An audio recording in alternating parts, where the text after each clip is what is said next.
성경을 한 단어로 말한다면 무슨 단어일 것 같아요? 그것은 구원이에요. 여러분, 구원을 빼고는 성경을 이야기할 수가 없죠. 창세기부터 요한계시록까지 하나님께서 그 장구하신 그 말씀을 우리에게 주신 이유는 뭐냐면 저와 여러분을 구원하시겠다는 거예요. 그렇다면 이 구원을 이끄시는 그 주체가 누구냐? 그것은 바로 예수 그리스도예요. 그리스도만이 나를 구원할 수 있어요. 천하 인간에게 우리를 구원하실 만한 다른 이름을 주신 일이 없다 그랬어요.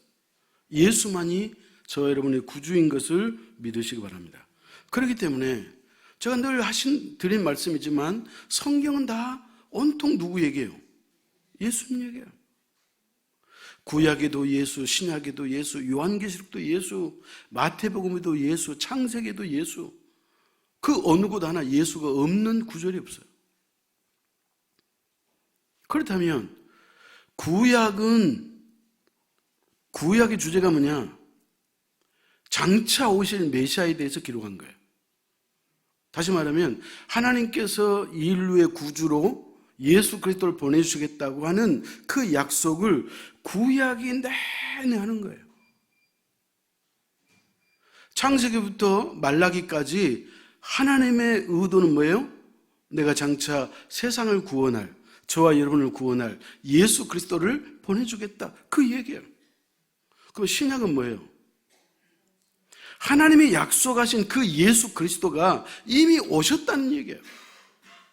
그렇기 때문에 마태, 마가, 누가, 요한복음, 사복음서는 무슨 얘기예요?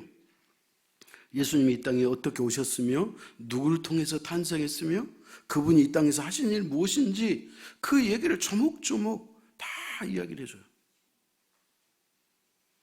뭐 하려고 이렇게 장구한 내용을 성경에 이렇게 기록해 놨을까요? 여러분에게 이해시키고 여러분이 믿게 하시려고 하나님이 그렇게 디테일하게, 그렇게 세세하고 자세하게 설명해 주셨다 그 말이에요. 그렇기 때문에 성경은 여러분을 향한 하나님의 사랑의 편지예요.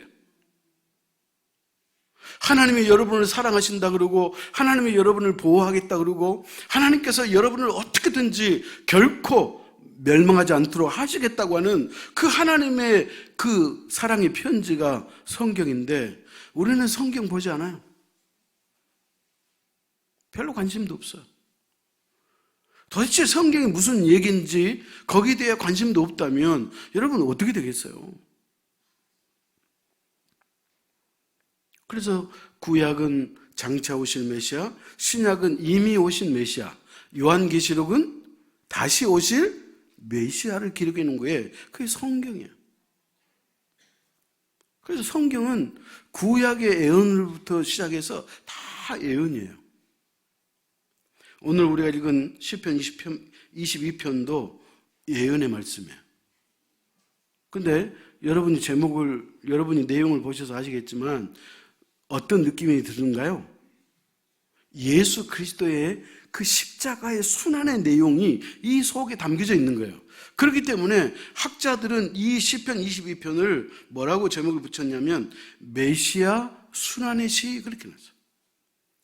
우리를 구원할 예수 그리스도가 이 땅에 오실 때 그분이 어떤 고난과 고통을 겪어야 하는지를 예언해 놓으신 말씀이다 그런 얘기예요. 자, 그러면 잘 들어보십시오. 시편 22편은 우리로부터 지금으로부터 거슬러 올라간다면 3000년 전에 다윗을 통해서 주신 말씀이에요. 몇 년 전이라고요? 3000년 전에. 그러면 예수 그리스도가 이 땅에 오시기 몇 년 전에 1000년 전에 다윗을 통해서 메시아가 이 땅에 올 것이고 그분이 마지막 운명하실 때 어떤 고난과 고통을 받고 돌아가시고 어떤 희롱과 조롱을 당하고 돌아가실 것인가를 성경이 세세하게 기록해놨어. 생각해 보세요. 지금으로부터는 3000년 전인데 예수님이 이 땅에 오시기도 전에 몇 년 전에 이미 1000년 전에 그분을 예언해 놨다 그 말이에요. 그래서 이제 다윗이 이 22편을 기록한 이후 3,000년이 거슬러 왔잖아요. 흘러왔잖아요. 그래서 지금의 시점으로 보면 세상에 어떻게 예수 그리스도가 십자가에서 운명하실 때 했던 그 말씀을 어떻게 알고 이미 그리스도가 오시기 이 땅에 1000년 전에 예언해 놨을까? 그런 생각이 들 정도예요. 자, 오늘 본문 1절 상반절 제가 읽습니다. 내 하나님이여, 내 하나님이여, 어찌 나를 버리셨나이까? 예수님이 이 땅에 아직 오시기 1000년 후에 올 텐데 하나님은 그 다윗을 통해서 이 말씀을 예언해 놨다는 거예요. 그러면 예수님이 십자가에서 운명하실 때 어떤 소리 하시고 운명하셨던가요? 엘리 엘리 라마 사박다니, 나의 하나님이여 나의 하나님이여 어찌하여 나를 버리셨나이까 그러죠. 그러니까 예수님이 십자가에서 운명하실 때 하신 말씀과 예수님이 이 땅에 오시기 1000년 전에 다윗을 통해서 예언하신 그 말씀이 문자적으로도 정확하게 맞다는 거예요. 그래서 예수님이 십자가에서 운명하실 때 그때 하신 말씀은 아람어였어요. 아람어. 나의 하나님이여 나의 하나님이 어찌하여 나를 버리셨나이까? 이 말씀을 아람어로 말한다면 엘리 엘리 라마 사박다니, 이 말씀이라는 거예요. 여러분 놀랍지 않아요? 1000년 전에 예언했던 말씀이 진짜 세월이 지나고 1000년 지나는 거 보니까 예수님이 그렇게 말씀하셨어요. 근데 예수님 당시도 이 말씀이 뭔지를 몰랐어요. 근데 그 후손들이 이 성경을 연구하고 연구해 봤더니 그 말씀이 정확하게 들어맞더라, 그 말이에요. 찾아갑시다. 마태복음 27장 46절이에요.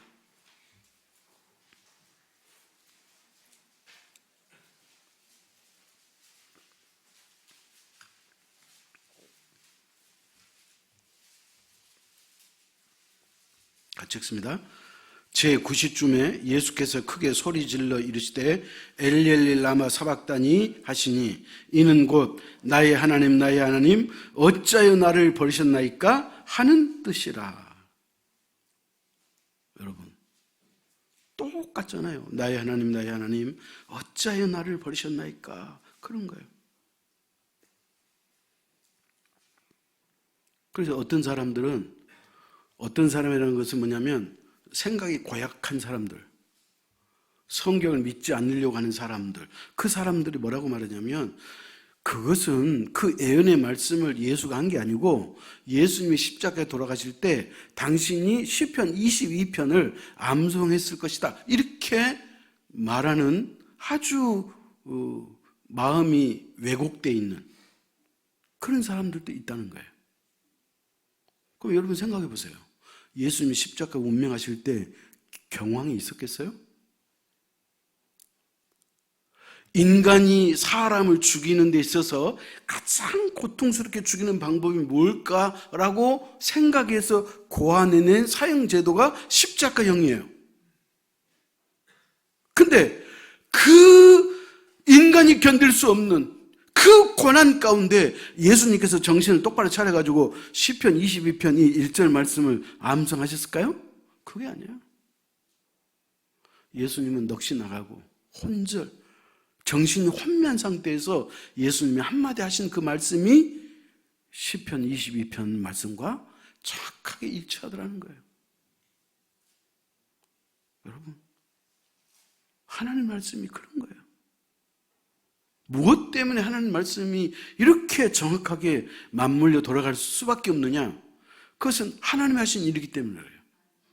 또 한 가지는 저와 여러분처럼 잘 못 믿는 사람을 위해서 주님께서 그렇게, 하나님이 그렇게 디테일하게 계획하시고 그 계획대로, 사실 주님이 이 땅에 오신 것은 하나님의 계획대로 오셨잖아요. 예수 그리스도가 이 땅에 오실 때 처녀의 몸에서 태어날 거라고 창세기 3장 15절에 예언해 놨는데 실제로 예수 그리스도는 남자를 가까이지 아니한 동정녀 처녀 마리아에게서 태어났잖아요. 그러니까 그리스도가 이 땅에 오시고 십자가에 죽으시고 이 땅에 다시 재림하실 그 모든 것은 하나님의 구원의 완벽한 계획대로 움직였던 거예요. 단지 주님은 그 하나님의 뜻에 뭐 했다는 거예요? 순종했다고 말이에요. 순종. 여러분, 주님이 순종하지 않았더라면요, 저와 여러분은 어떻게 됐을까요? 보나마나 뻔하죠. 구더기도 죽지 않는, 영원히 불이 꺼지지 않는 그 불못에 빠질 그런 대상이잖아요. 그런데 저와 여러분을 구원하시려고 예수 그리스도가 이 땅에 오셔가지고 우리가 받아야 될 그 고난과 고통을 주님이 대신 받으셨음을 믿으시기 바랍니다. 그렇기 때문에 여러분, 이 주님의 이 십자가는 보통 일이 아니에요. 그런데 주님께서 이와 같이 십자가에서 버림을 받지 않았더라면 어떻게 되겠느냐? 뭐 어떻게 되겠느냐?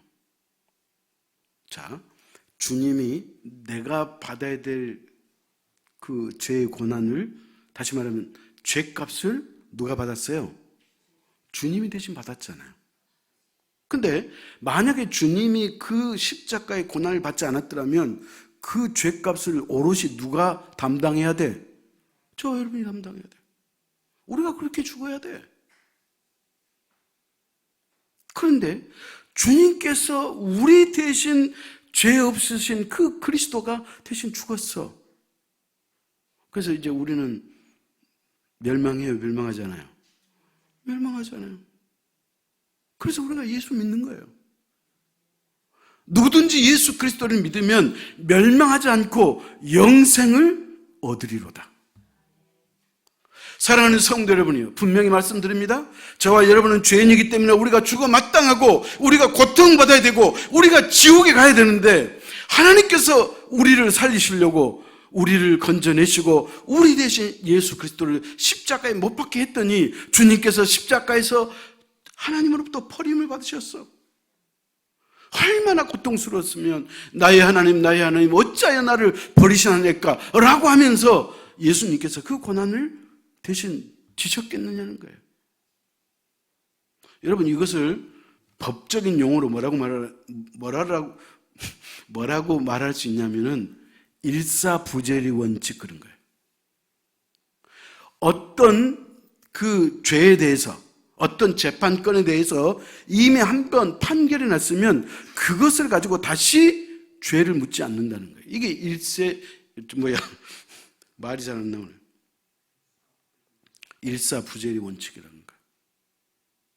내가 죄값을 받아야 되는데 이미 나 대신 주님 받았으니까 이제 그 책임을, 그 죄값의 책임을 저와 여러분한테 물리겠다, 물리지 않겠다? 물리지 않겠다. 이게 하나님의 말씀이에요. 그렇기 때문에 여러분, 저와 여러분은 얼마나 복 있는 사람이에요. 우리가 이 땅을 살면서 원망, 불평할 일이 있어, 없어요? 없어. 그것만 생각해도 원망, 불평할 일이 없어요. 오늘 우리가 죽어도, 내가 지금 가난하게 살아도 아무 문제 없어요. No problem. 주님이 나 대신 내 죄값을 대신 지셨기 때문에 이제 하나님은 나한테 죄를 물리지 않겠다는 거예요. 그래서 하나님께서 우리를 뭐라 그래요? 정죄하지 않겠다고 로마서 8장 1절 그러잖아요. 하나님 우리를 정죄하지 않아요. 왜? 이미 우리 죄값을 주님이 치러줬으니까. 이런 주님을 우리가 믿고 산다는 것이 얼마나 복이에요. 여러분, 성경에 보면 기적 사건이 여러 가지가 있잖아요. 별의별 기적이 다 있어. 세상에 어찌 이런 일이 있을 수 있어? 믿음이 없는 사람은 말도 안 돼 그럴 수 있을까요? 그러나 진짜로 알려드릴까요? 기적 중에 기적이 뭐냐? 내가 예수 믿는 게 기적이에요. 여러분, 이미 기적을 체험한 사람들, 여기 와 계신 분들은 이미 기적을 맛본 사람들이에요. 여러분이 예수 안 믿었더라면 어떻게 몇 번 봤어요? 어떻게 내 인생이 될지도 모르고 살다가 영원히 멸망받을 수밖에 없는 것이 우리 죄인이에요. 그런데 하나님이 우리를 얼마나 사랑하셨으면 세상에 그 하나님의 그물 속에 내가 걸려가지고 예수를 믿게 되다니 얼마나 감사해요. 여러분이 평생 그 은혜를 곱씹고 그 은혜를 갚으려고 해도 갚을 길이 있다 없다? 갚을 길이 없어요. 못 갚아요. 오늘 보면 6절 8절 같이 보겠습니다. 6절 8절 교독합니다. 나는 벌레요 사람이 아니라 사람의 비방거리요 백성의 조롱거리니이다.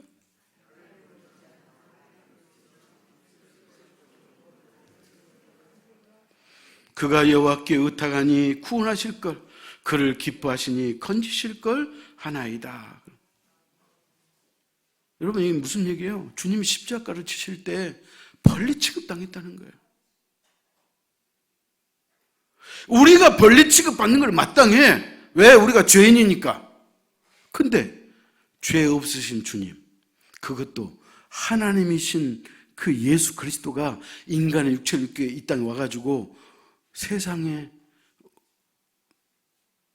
자기를 위해서 왔음에도 불구하고 그것을 모르는 사람들이 예수 그리스도를 뭘로 취급했다?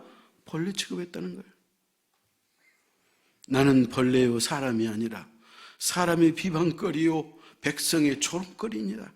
7절 나를 보는 자는 다 나를 비웃으며 입술을 삐죽거리고 머리를 흔들며 말하되. 사람들이 다 예수를 비웃었다는 거예요. 그것만 있어요? 뭐라 그래요? 입술을 삐죽거렸대. 도대체 뭐가 잘나서 얼마나 의로우면 예수 그리스도를 향해서 입을 삐죽거려요. 여러분 이 느낌 아시잖아요? 주님이 그렇게 십자가에서 가진 고난과 모욕과 희롱과 조롱을 받았다는 거예요. 또 찾아가십시다. 마태복음 27장 27절에서 31절이에요.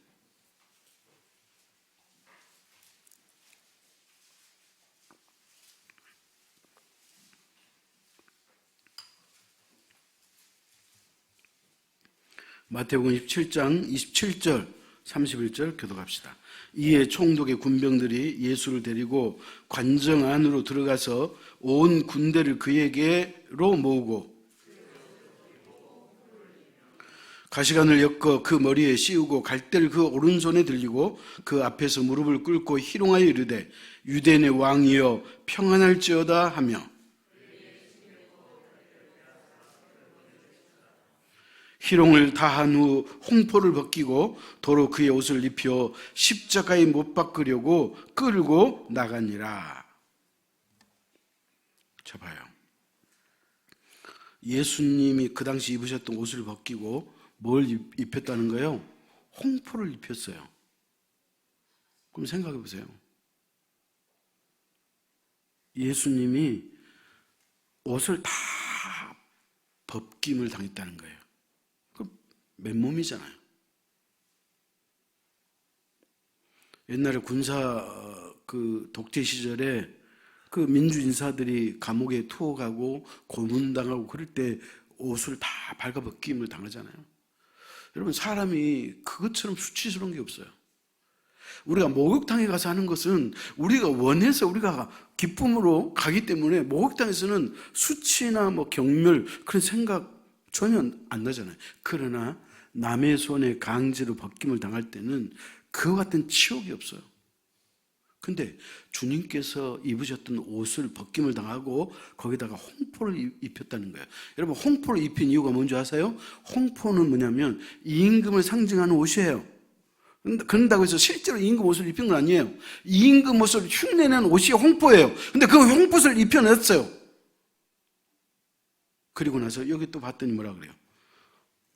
희롱을 다한 후 홍포를 벗기고 도로 그의 옷을 입혀 십자가에 못 박으려고 끌고 나가니라 그랬잖아요. 홍포를 또 다시 벗기고 또 원래 입으셨던 그 옷을 또 입히셨네요. 얼마나 그 수치와 조롱을 당했어요. 그러니까 예수님이 오시기 전 1000년 전에 이미 다윗을 통해서 하나님이 그리스도의 그 고난을 예언해 놨는데 진짜 맞잖아요. 사람들로부터 조롱을 당하는 거예요. 사람들의 입술을 실룩거리면서 예수님을 조롱하는 거예요. 그래서 마태복음 27장 40절에 보면 중반절에 이렇게 나와 있어요. 너가 만일 하나님의 아들이어든 자기를 구원하고 십자가에서 내려오라. 예수님께서 공생의 3년 동안에 구원의 복음을 말씀했잖아요. 그러니까 예수님은 하나님께서 이 인류를 구원하시겠다고 하는 그 복음의 메시지를 3년 동안 전파했기 때문에 사람들은 그 메시지를 다 알아. 근데 정작 예수님은 십자가 못 박혀 지금 죽게 생기는 거예요. 그러니까 이 말의 의미가 뭔지 아시죠? 아니, 네가 세상을 구원한다고? 야야, 너 자신이나 구원받아봐. 십자가에 내려와 보라니까? 이런 조롱이라는 거예요. 주님이 이런 온갖 희롱과 조롱을 다 받으셨다는 거예요. 오늘 본문 18절로 떼어갑시다. 18절 같이 읽습니다. 내 겉옷을 나누며 속옷을 제비 뽑나이다. 여러분, 이거는 시편이죠. 예수님이 이 땅에 오시기 몇 년 전에? 1000년 전 얘기예요. 자, 그런데 1000년이 지난 다음에 마태복음 27장 35절 같이 읽습니다.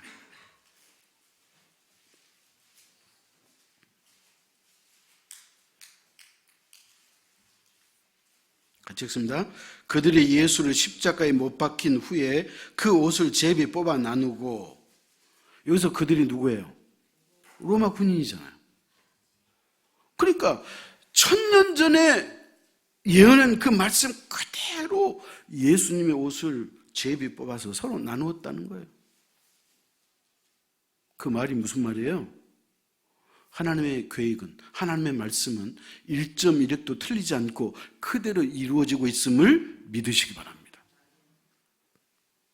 그렇기 때문에 하나님은 이렇게 저와 여러분을 구원하시려고 당신이 그렇게 계획을 세우시고 그대로 시행하고, 그리고 그 예언의 말씀이 예언되도록 그대로 이루어지도록 하셨다는 거예요.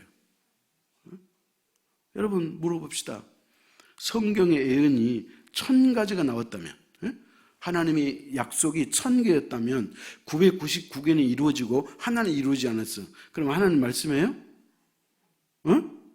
999개는 이루어지고 하나는 안 이루어졌으니까 그래도 하나님 말씀이에요? 아니에요.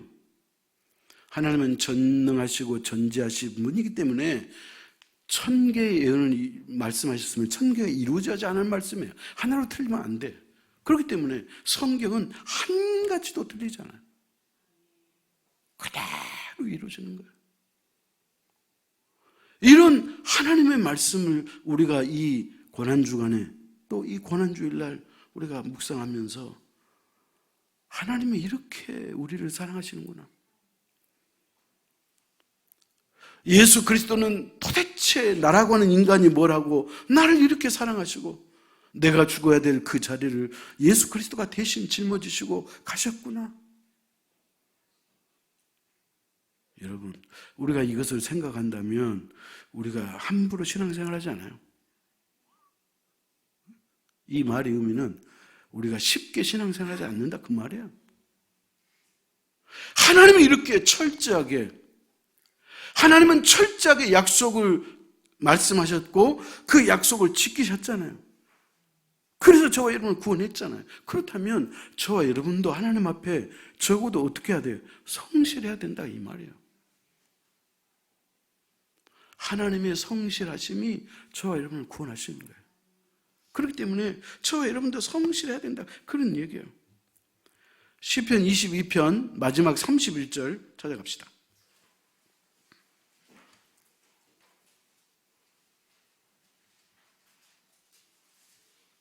시편 22편 31절 같이 읽습니다. 와서 그의 공의를 태어날 백성에게 전하며 주께서 이를 행하셨다 할 것이로다 그랬어요. 자, 시편이기 때문에 히브리어로 기록되어 있어요? 아니면 헬라어나 아람어로 기록되어 있어요? 아이, 뭐 어렵게 생각해. 히브리어로 기록되어 있죠. 그래서 시편 22편에 여기 31절에서 일을 행하셨다 이 단어를 히브리어로 기록되어 있는데 이것을 헬라말로 옮기면 뜻이 어떻게 되느냐? 다 이루었다. 그 뜻이 되는 거예요. 예수님께서 십자가에 운명하시면서 하시기 직전에 뭐라 그래요?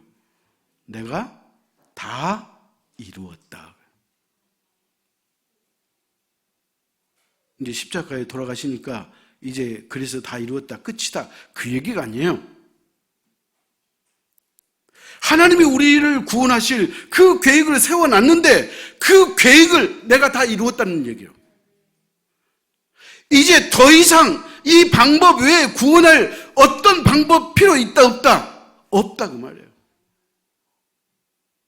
그렇기 때문에 저와 여러분이 구원받는 것은 예수 그리스도의 십자가의 은혜로 구원받는 거지 여러분이 막 노력하고 애를 쓰고 용을 썼다고 해서 그 노력 때문에 하나님이 여러분을 어여삐 여기시고 구원해 준 게 아니라니까요.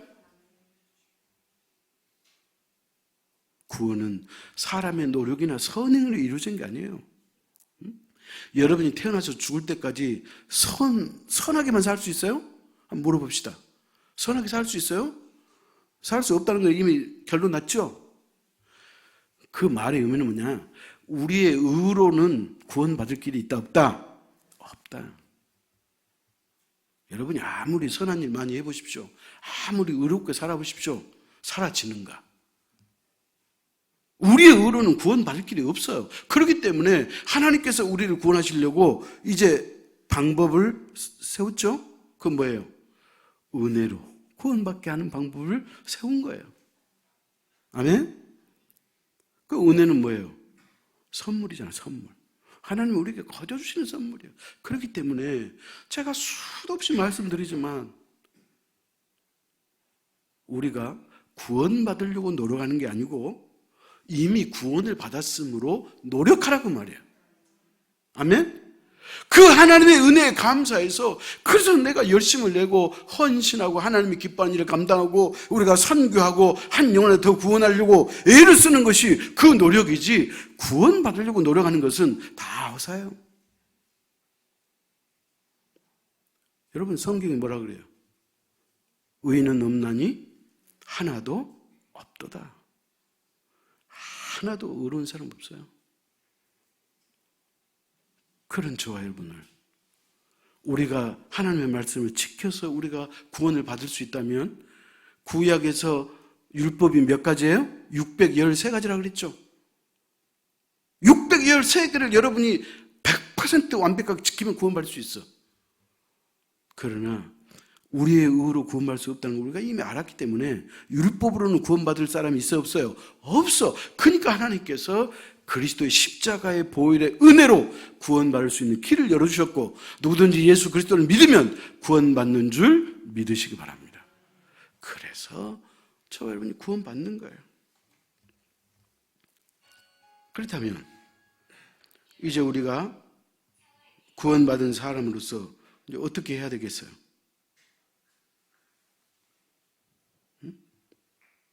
저와 여러분은 이미 구원받은 사람들이잖아요. 어떻게 해야 되겠어요? 뭐 어떻게 해야 되기는?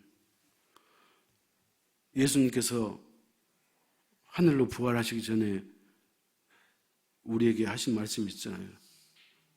너희는 나의 뭐가 되어라? 증인이 되어라 그랬잖아요. 증인.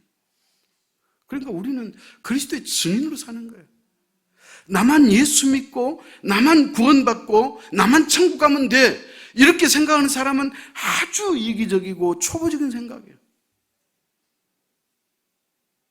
내가 이 구원을 받았으니 이 구원의 소식, 이 기쁜 소식, 이 복음을 다른 사람한테 전하는 것이 저와 여러분의 마지막 역할이요 삶인 것을 믿으시기 바랍니다. 그래서 우리가 전도해야 될 이유가 그거예요. 우리가 주님의 고난을 헛되게 하지 않을 일이 있다면 그것은 바로 우리가 십자가의 은혜를 깨닫고 그 은혜를 다른 사람에게 전할 때 그게 진정한 그리스도의 은혜에 보답하는 길임을 믿으시기 바랍니다. 그래야지 그리스도의 십자가가 헛되지 않는 거예요. 그 다음에 두 번째는 뭐냐? 뭐 어떻게 하겠어요? 주님께 영광 돌려야죠. 그리스도의 십자가의 증인으로 우리가 살아야 되고, 첫 번째는, 두 번째는 그리스도에게 영광을 올려드려야 돼. 그래서 사도 바울은 자기가 사나 죽으나 하나님의 것이라고 그랬잖아요. 그러니까 하나님의 영광을 위해 살겠다는 거예요. 자, 오늘 본문 시편 23편 2편 23절 찾아갑시다.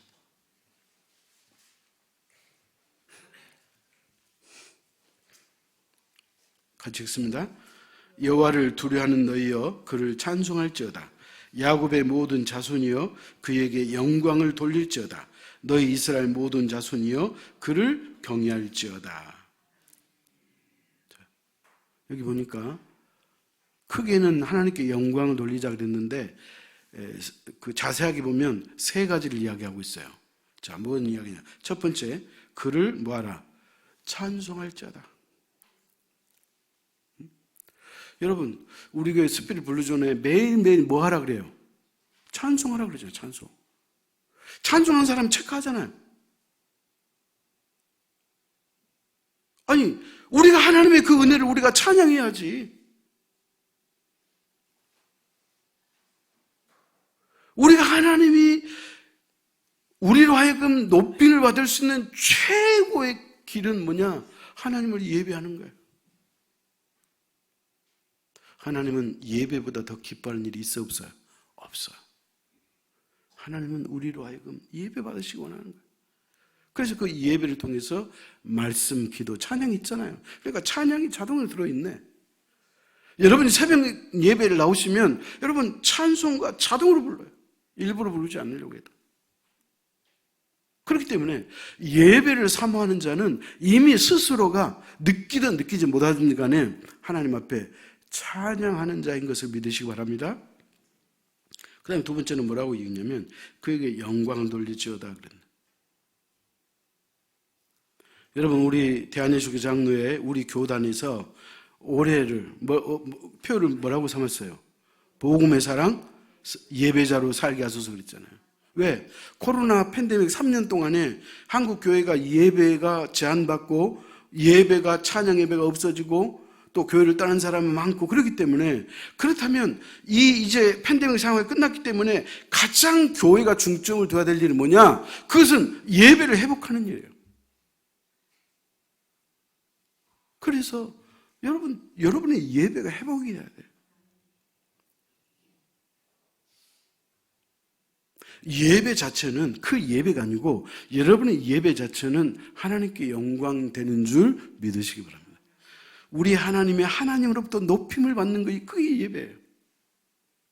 그 다음에 세 번째는 뭐라 그러죠? 모든 자손이여 그를 경외할지어다. 경외도 다른 말로 표현하면 예배예요. 하나님을 두렵고 떨림으로 섬길지어다 이 말이거든.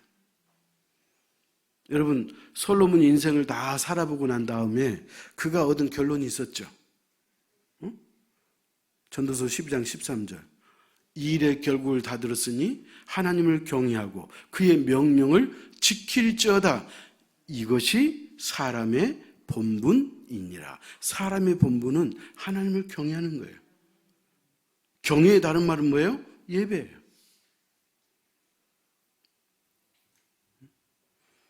우리가 찬송가 311장에 보면 이런 가사 있죠.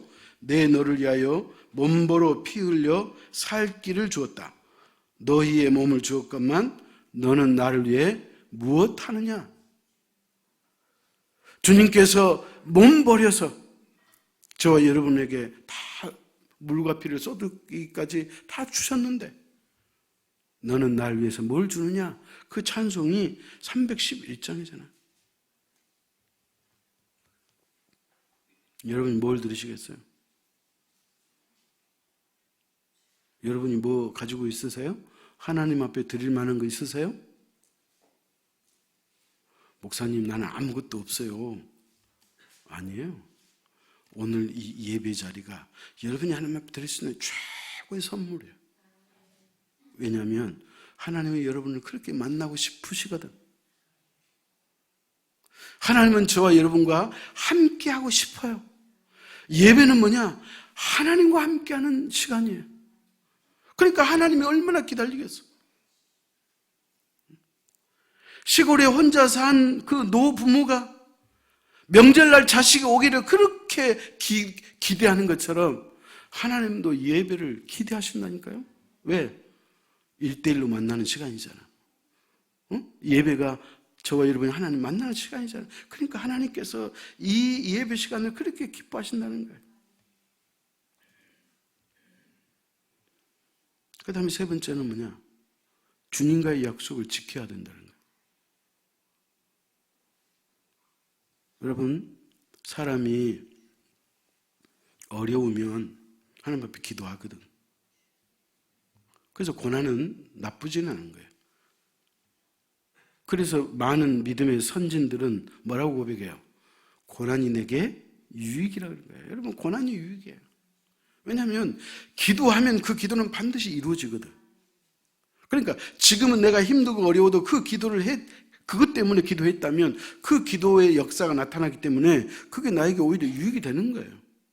아멘? 그래서 힘들고 어려울 때 사람들이 기도해요. 근데 그 고난이 내가 감당할 수 없을 만큼 힘들고 클 때 사람들은 또 어떻게 하느냐? 하나님 앞에 서원하거나 약속을 하거든. 근데 쳐봐요. 시편 22편 하나님이 우리에게 약속하신 말을 약속 지켰잖아요. 그래요, 안 그래요? 그러면 저 여러분도 여러분이 혼자 했든 마음으로 했든 뭘로 했든 하나님과의 약속이 있었다면 그 약속을 지키는 것이 성도의 마땅한 삶이다, 그 얘기예요. 여러분이 2023년도 새 벽두를 앞두고 예를 들어서 송구 영신 예배 때 나는 2023년도 이렇게 살겠노라고 여러분이 다짐했다면 스스로 다짐일지라도 그것은 하나님과의 약속일 수도 있어요. 그렇다면 그것을 잊지 말고 그것을 지키는 것이 성도의 마땅한 삶이요 마땅한 도리인 것을 믿으시기 바랍니다. 그러므로 사랑하는 성도 여러분, 오늘 주님의 고난주간을 맞이해서 주님께서 십자가에서 멸시받고 조롱받고 침뱉음을 당하고 채찍을 맞으시고 피와 물을 다 쏟으시고 실제로 예수 그리스도는 하나님으로부터 버림받았거든. 하나님이여 어찌하여 나를 버리시나이까라고 하는 그 고백이 그냥 고백이 아니에요. 하나님은 저와 여러분을 살리시려고 하나님은 예수 그리스도가 십자가에 운명하실 때 눈을 감아버렸어요. 눈을. 여러분이 자식이 죽는 모습을 볼 수 있어요? 눈 똑바로 뜨고 지켜볼 그런 부모 있어요? 하나님도 마찬가지예요. 하나님 눈 감아버리잖아요. 하나님도 너무나 고통스러워. 예수 그리스도가 십자가에 죽으시는 거예요. 너무나 고통스러워. 하나님도 그래서 눈 감았어요. 누구 때문에? 누구 때문에? 나 때문에. 나 때문에 주님이 십자가에 고난당하셨어요. 그러므로 이 주님의 십자가의 이 고난의 은혜를 잊지 않고 주님 앞에 한 발자국 한 발자국 앞으로 나아가는 저 여러분 될 수 있기를 축원합니다. 기도하겠습니다. 하나님 아버지, 매년 맞이하는 고난주일 또 고난주간입니다.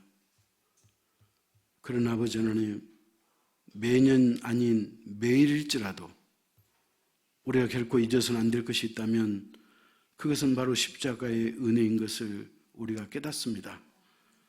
주님이 나 때문에 당한 그 아픔, 고통, 침뱉음, 조롱, 희롱, 옷을 2번이나 벗김 당할 만큼 그 수치를 묵묵히 지켜내는 것은 바로 나의 죄 때문인 것을 고백합니다. 특별히 고난주간 한 주간 동안에 주님의 십자가의 고난을 기억하고 어떤 방법이로든지 이 고난에 동참하는 성숙한 그리스도인이 될 수 있도록 축복하여 주옵소서. 예수님의 이름으로 기도하옵나이다. 아멘.